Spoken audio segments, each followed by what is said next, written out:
लंकापति रावण की जन्म कथा। लोग लंकापति रावण को अनीति, अनाचार, दंभ, काम, क्रोध, लोभ, अधर्म और बुराई का प्रतीक मानते हैं और उससे घृणा करते हैं। लेकिन सबसे महत्वपूर्ण बात यहाँ यह है कि दशानन रावण में कितना ही राक्षसत्व क्यों न हो, उसके गुणों की अनदेखी नहीं की जा सकती। रावण में अवगुण की अपेक्षा गुण अधिक थे। रावण एक प्रकांड विद्वान था। वेद शास्त्रों पर उसकी अच्छी पकड़ थी और वह भगवान भोलेशंकर का अनन्य भक्त था।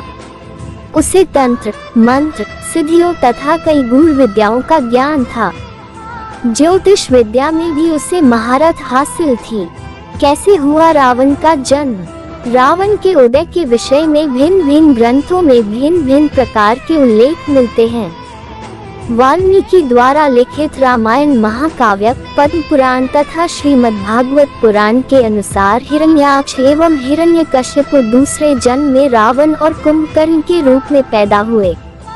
वाल्मीकि रामायण के अनुसार रावण पुलस्त्य मुनि का पोता था, अर्थात उनके पुत्र विश्वश्रवा का पुत्र था। विश्वश्रवा की वरवर्णिनी और कैकसी नामक दो पत्नियां थीं। वरवर्णिनी के कुबेर को जन्म देने पर सौतिया दाहवश कैकसी ने अशुभ समय में गर्भ धारण किया। ये शाप राक्षस राज लंकापति दशानन रावण के जन्म की आदि गाथा है। भगवान विष्णु के ये द्वारपाल पहले जन्म में हिरण्याक्ष व हिरण्यकश्यप राक्षसों के रूप में जन्मे। हिरण्याक्ष राक्षस बहुत शक्तिशाली था और उसने पृथ्वी को उठाकर पाताललोक में पहुंचा दिया था। पृथ्वी की पवित्रता बहाल करने के लिए भगवान विष्णु को वराह अवतार धारण करना पड़ा था। फिर विष्णु ने हिरण्याक्ष का वध कर पृथ्वी को मुक्त कराया था। हिरण्यकश्यप भी ताकतवर राक्षस था और उसने वरदान प्राप्त कर अत्याचार करना प्रारंभ कर दिया था। भगवान विष्णु द्वारा अपने भाई हिरण्याक्ष का वध करने की वजह से हिरण्यकश्यप विष्णु विरोधी था और अपने विष्णु भक्त पुत्र प्रहलाद को मरवाने के लिए भी उसने कोई कसर नहीं छोड़ी थी। फिर भगवान विष्णु ने नरसिंह अवतार धारण कर हिरण्यकश्यप का वध किया था। त्रेता युग में ये दोनों भाई रावण और कुंभकर्ण के रूप में पैदा हुए और तीसरे जन्म में द्वापर युग में जब भगवान विष्णु ने श्री कृष्ण के रूप में जन्म लिया, तब ये दोनों शिशुपाल व दंतवक्त्र नाम के अनाचारी के रूप में पैदा हुए थे। क्यों पड़ा रावण का दशानन नाम? रावण को दशानन कहते हैं।